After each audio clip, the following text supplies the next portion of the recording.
It's a philosophy of going the extra mile. It's to do unto others. It's part of our mission statement is to follow the golden rule, and that really breaks down to treating other people as you want to be treated, giving the kind of service that you want to give. People don't talk about average service. People only talk about really great service or really lousy service.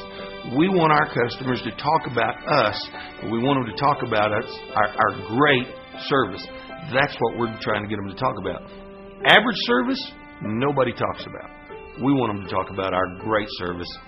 And we do a lot of things. Our employees look for ways to kind of go over the top. And in this company, they're rewarded when they do that. I hope there's hundreds of examples out there, and I hope there are 100 more still to come.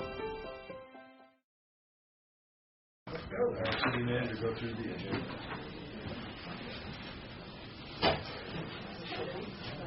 Thank you, Mayor. If I could, let me speak briefly to one of the two proclamations that you have on your agenda today. The first is Coast Guard Auxiliary Day, one that we see annually. The second, though, is the Bowie Middle School and Wellington School District water conservation efforts. I know that many of you are aware the school district, beginning about this time last year, installed subsurface irrigation on a football field at Bowie.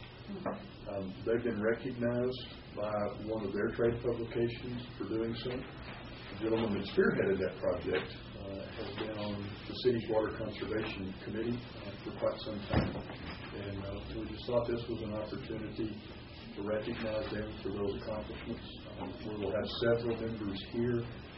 I think that most of them have a pretty pressing commitment about 3:30, so if we could do their proclamation the first day to Lily's going to do that. Okay. Very pleased and somewhat selfishly, I like being able to watch that, look at those unit costs and against the life cycle. And if that life cycle holds up, I think that not only more promise for them on their fields, but certainly some opportunities for us. So it's working so far? It worked all summer. The beauty of putting the systems in that they have today is you don't have to destroy the field in the process of doing stuff. Right. So they played on it all summer. You basically knife in that subsurface. It's what the airport did down in Blue Sky on the runway, and it's working.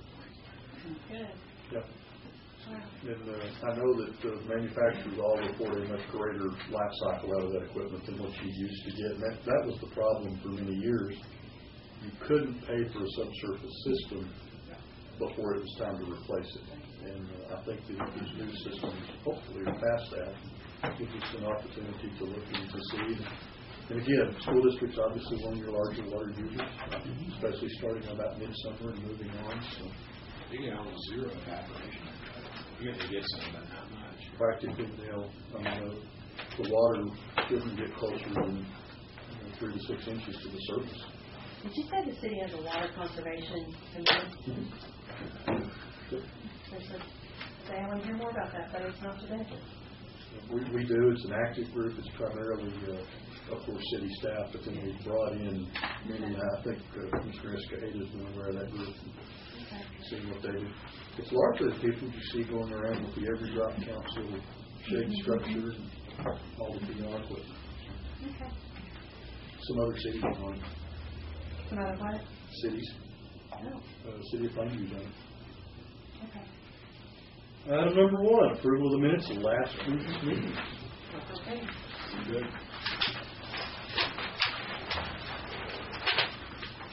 Mr. Shaw here today.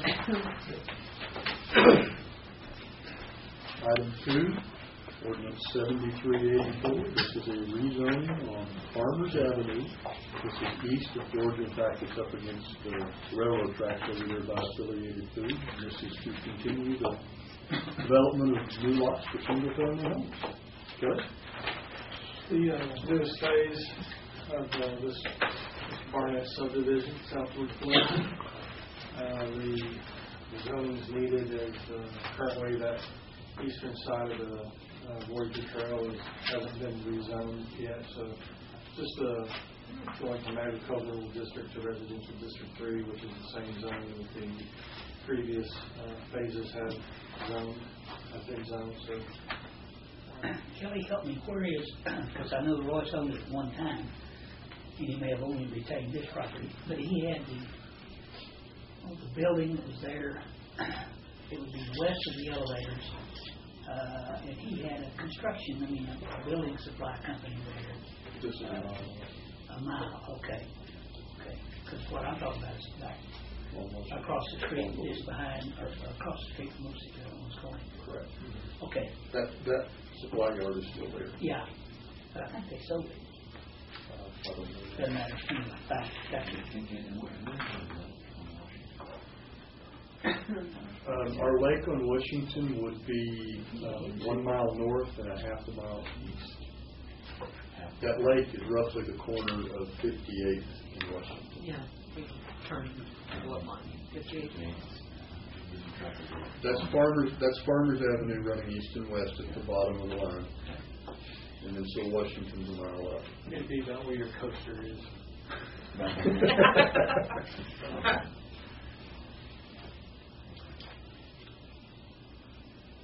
This is just directly south of the Fox Ridge Desert Run subdivision. And at some point we'll hopefully merge with those developments.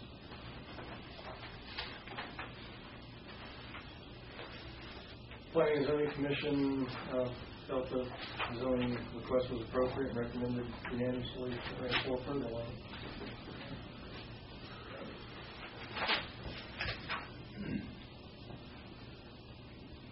Any questions on 7384? Next item, item 3, ordinance 7385, also a rezoning, also for single-family residential housing, this one up in the colonies, the southeast end of that. The next phase of the colonies, and you have two different zoning requests, one for the most southeastern portion to be rezoned from agricultural district to residential district 3, which has a 5,000 square foot minimum lot area, and then as you transition inward, a larger residential lot product with residential district 1 zoning, which is a 7,500 square feet lot area minimum. And this is just the precursor to the plat, which has been turned in. Well, actually, both plats have been turned in and are being reviewed and soon to be approved. The Planning and Zoning Commission felt with similar zoning in the subdivision that this request was appropriate, recommended approval. So Kelly, proposed R3 are the small homes or big homes? Smaller lots. I saw an R1 is big.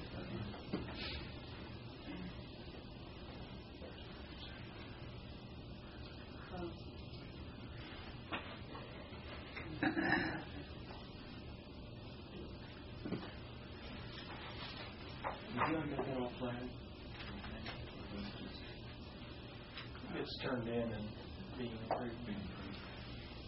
You know about how many lots, Kelly, between those two there?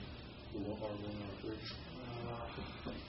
I don't know specifically, but I don't know. If you look at that R3 area right above Bassett, there's 10, and you got that 3 or 4 times that room in that R3, so I bet you got 100 lots there. And I'm assuming it's going through rapidly.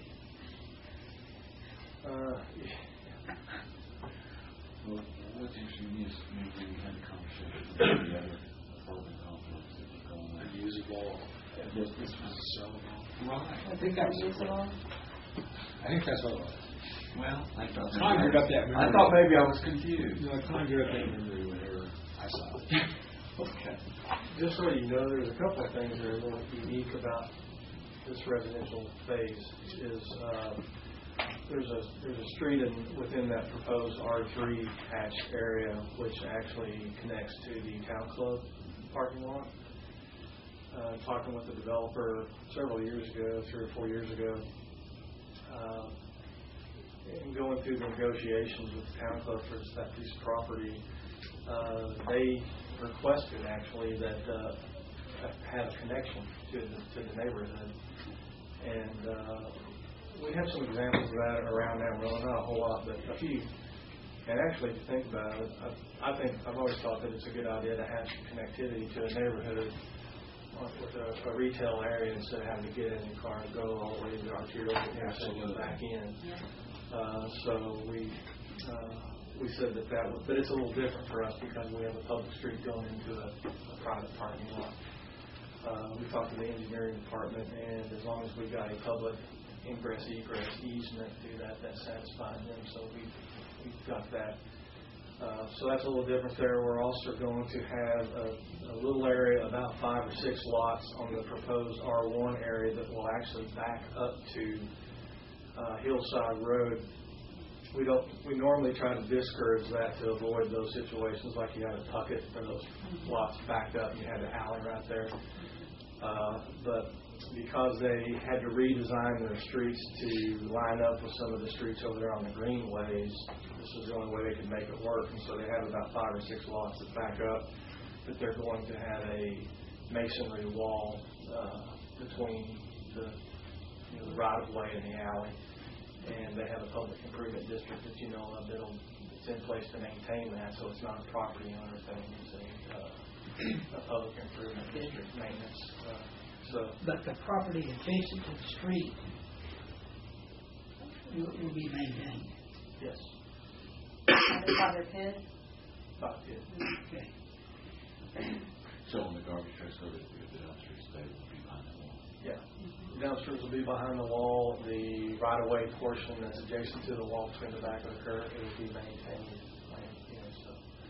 So you won't have the. Because that's so distasteful along 34th. Yeah. God, yeah. Oh, yeah. Does the Town Club have 2 locations? Yeah. Cornell. They don't go out and work that one. Not there. It's part of BCS. So, What? it's part of BCS. I just know about the one on Cornell. They're not for profit.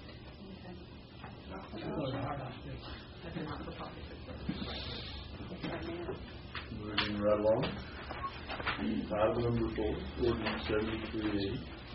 This is the second and final of the ordinance you first considered last week, allowing us to upgrade the modern technology. We'll draw your attention to the final page of such ordinance, where it says Section 2 ratification. That is the addition of the language provided by Commissioner Escalera last week. Such changes made, all good.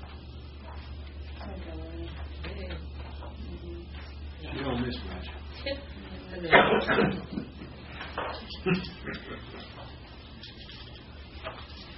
Item number 5, second and final of the zoning out at Street Toyota. And this is amending an existing plan development, so your zoning is amended plan development. Kelly, any changes in that? Yes, sir.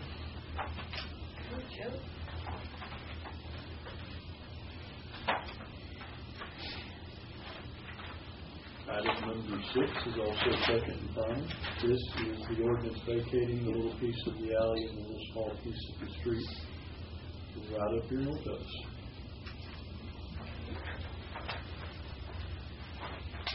Questions there?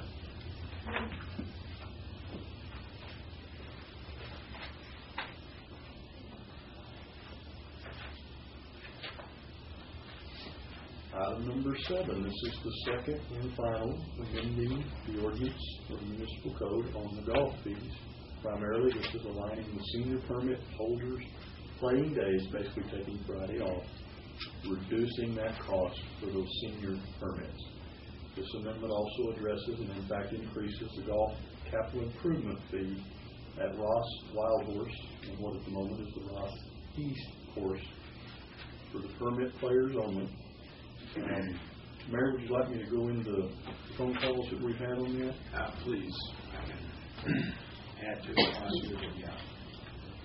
If you would turn with me to page 1 or tab 7, page 1 of that ordinance. We've had a gentleman bring an item to our attention, and I think that some of this is correct. Gentleman's a permit player, not a senior permit player, so he's unaffected by this other than the increase in the improvement fees at Wild Horse and at the East Horse. The point the gentleman has made is fine on that, not necessarily he's in favor of it, in fact he's not, but he understood that, but he notes that that then is actually a greater add-on charge for permit players, specifically and most importantly on the new course, the East course, than would be for the green fee players. He feels, his view was it was an increase for them. And not the Contrary to everybody else. They now have to sustain more of the increase than anyone else. And I think that the way it's stated today, that's correct.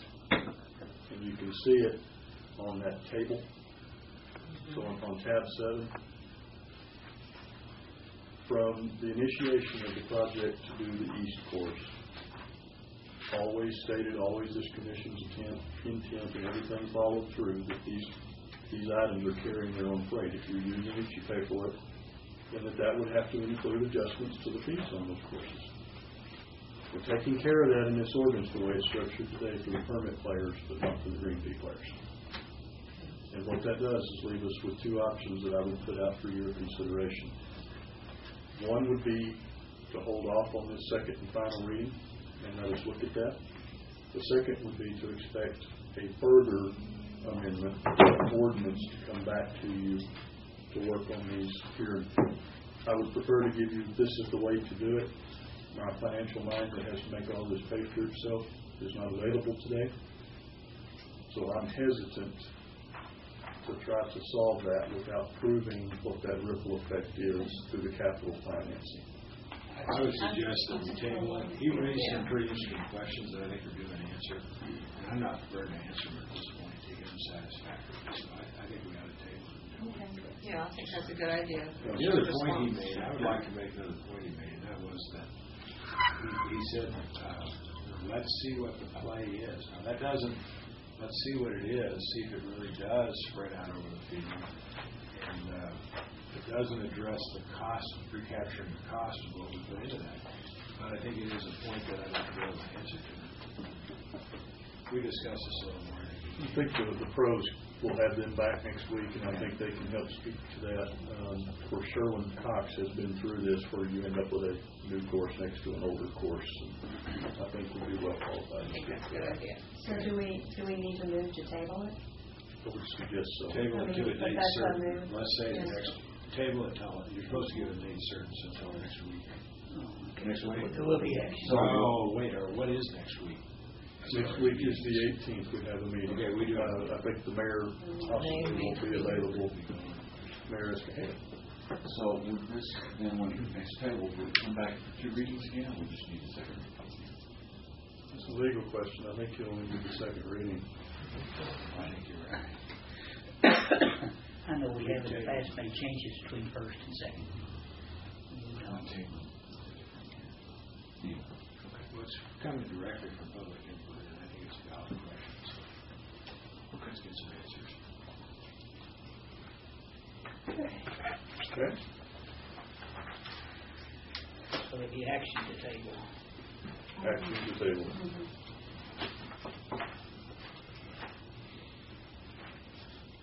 Staying in the same topic, item number 8 is a resolution to rename what we've been calling the East Course up to this point on the agenda.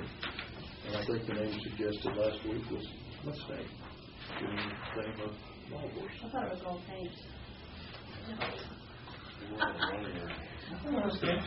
Me too, Pinto, that was it. No, Mustang. Gosh, were you on the speed?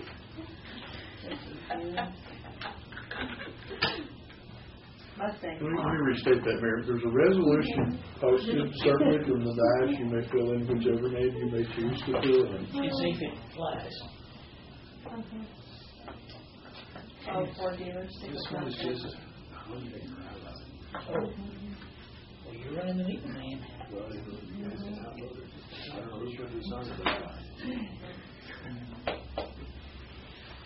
think we'll move to item number 9. That'd be good. Appointments, boards, and commission. First one up, Construction Advisory and Appeals Board. You have 2 upcoming openings. The first, the position formerly held by Mr. Barry Osborne. That position requires a licensed master electrician. I believe the recommended name, gentleman willing to serve, if you choose to appoint, is Nolan Huckabee, AAA electric. Second vacancy, Mr. Timothy Pillsbury, who has done a yeoman's job on that, has helped lead us through, of course, this most recent revision to the building codes. Mr. Pillsbury is an engineer. That position requires an engineer. I talked to Dan Hickey. He is, actually, I'm not sure if I missed his call or if he didn't call back yesterday, but he was going to try and call back by yesterday and tell me he's interested. He wanted to see if he could take the time to do it.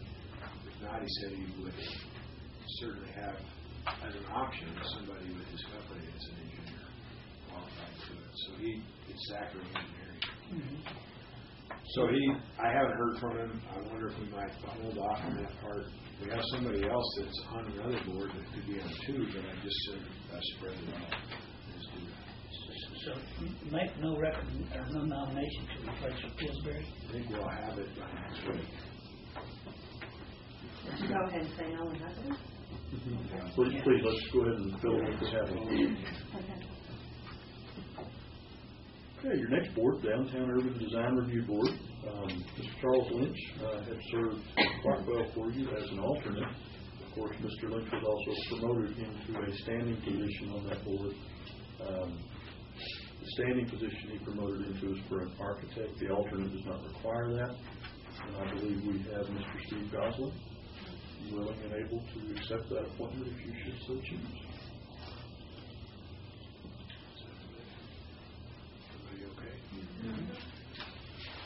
Final board on today's agenda is the Traffic Commission. This is the seat held by Mr. Leon Church. Of course, Mr. Church will soon take his seat on the Potter County Commissioner's Court, and as such has resigned. The interested party that we have for you here is Mr. Steve Rogers.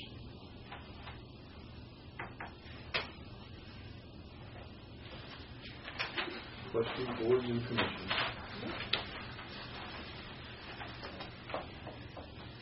Consent agenda. Consent item A, Civic Center event and venue management software. I'll not pretend I can pronounce the name of that company. This was a competitive proposal done through the request for proposals process, and this is the system that was chosen by Sherman and his group to replace our existing one, which is now 21 years old. It's amazing we have a computer that is still running. Takes up a lot of space, though. Like you to have some good hard questions and to ask those of Sherman. How do you pronounce the company's name? Ungerbach. Ungerbach? Ungerbach. Ungerbach. Well, yes, you have it pronounced, so I'm going to say with confidence. Ungerbach. With confidence. So the face of Panhandle tickets will change? Is that part of it? No? No? This is the back office piece. The back office. This is not the ticketing software, but our administration software. Okay. When you think about how many nooks and crannies are available between the two buildings for grant and public use at various times, keeping track of that's a big issue.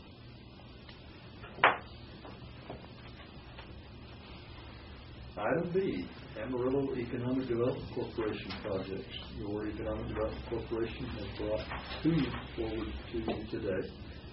The first, an expansion of the Golden Spread Electric Cooperative's headquarters operation in Amarillo. You'll recall we previously received assistance from the AEDC, and that was to keep their headquarters here and grow it. I think that you're all aware the bulk of their service territory is well south of Amarillo. That is also a large board, that is a large cooperative. Having you here puts many, many well-paying jobs here, and when they host the board meetings, that in and of itself becomes an event. I believe that's been very successful. They've asked the AEDC to help them further expand that headquarters operation here, which they would do. And this would be a job creation and retention grant, and it would be pegged on the increase in their annual lease payments. So if they perform adding the jobs, retaining the jobs, and putting the money back in the community. AEDC will rebate up to that amount in their annual lease payments. A great company to have in our city. Oh, yeah. We're so fortunate. And they're just good corporate neighbors, but here again, this speaks against that rumor that we don't ever do anything for local governments. We're spending all this money on out-of-towners.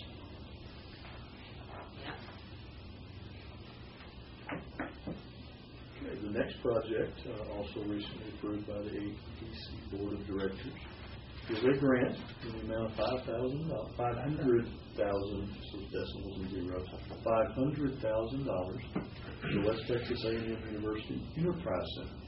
This is the facility located out on Northwestern Street. They are doing very well. It's a great business incubator. They are in the midst of a huge expansion project or expansion program, $8 million. The grant provided by the AEDC would be $500,000, and in effect, challenge money. This grant is payable when they, the Enterprise Center, has secured the remainder of the funding needed for that. Which is So it's last $7.5 dollar million. in. Yes, $7.5 million. They own a pretty good piece of vacant land immediately south of where that existing building is, and I believe that's the direction that entire facility was moved. Is there a facility out there full now? Yeah. Yeah. It's busy. It's cool. I'd be curious to know, the kind of businesses that are out there. It's pretty interesting. I mean, there's a company that is located here that finds mechanical workers like welders and that from around the country. They supply that. There's kitchens that, there's an incubator system for, what's the Salsa. Yeah, they're there, and there's Salem was, and they were so successful, moved out. Skilled Trades Inc., the company that we were referencing, has also just recently purchased a building right here on the west side of downtown. So they've gone from that incubation phase to a local started. I like the idea. Yeah, I'm trying to get it to follow it. I don't want to have to go all the regulations. And have to put attitude. Yeah, you tell me about it. Put no attitude in my stuff. And I know that Mr. Jennings from the AEDC will be here, and Mr. Terry from the Enterprise Center might be here at your 3 o'clock meeting if you'd like to call on. Do we have I didn't notice a map. Do we know how many extra spaces they're going to create? They still got to raise that money. They're in the early phases. They're trying to come up with an endowment, an incubation fund, and an $8 million capital campaign. This speaks to them raising money. They say, we got this, and it helps them get other matches. But they got a lot of work to do. But there's no really relation to their Enterprise Challenge program. That's a whole Correct. separate. Correct. Enterprise Challenge is a program through the EDC. Enterprise Center is a standing operation to advise and incubate grow. Now it's newer just businesses. They could, though. They could. One could be housed, even though it gets the grant. It could be housed there. Yes. For instance, the Italian sauce, that company that's putting out Italian sauce. Finelli's, yeah. They, I think, started there and moved out. Didn't they have part of that kitchen? They moved out. It's a very impressive commercial in the back of their biggest a year ago. They always ask, among the questions they ask is, could the company run without you? You don't run over by bus. And the answer has to be yes. And can the company run in other places besides Amarillo? And the answer needs to be yes. They have something like an 89% success ratio with the ones that incubated, where most businesses it's 45% or so in the first years. More than half. Really do. That is correct. They really do coach them with the basics. It's great. Pretty amazing. Okay. More power to them. What else? Questions on the agenda as a whole for today?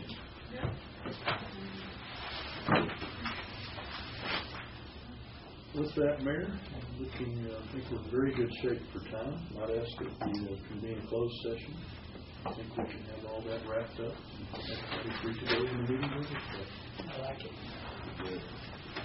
Very quick analysis.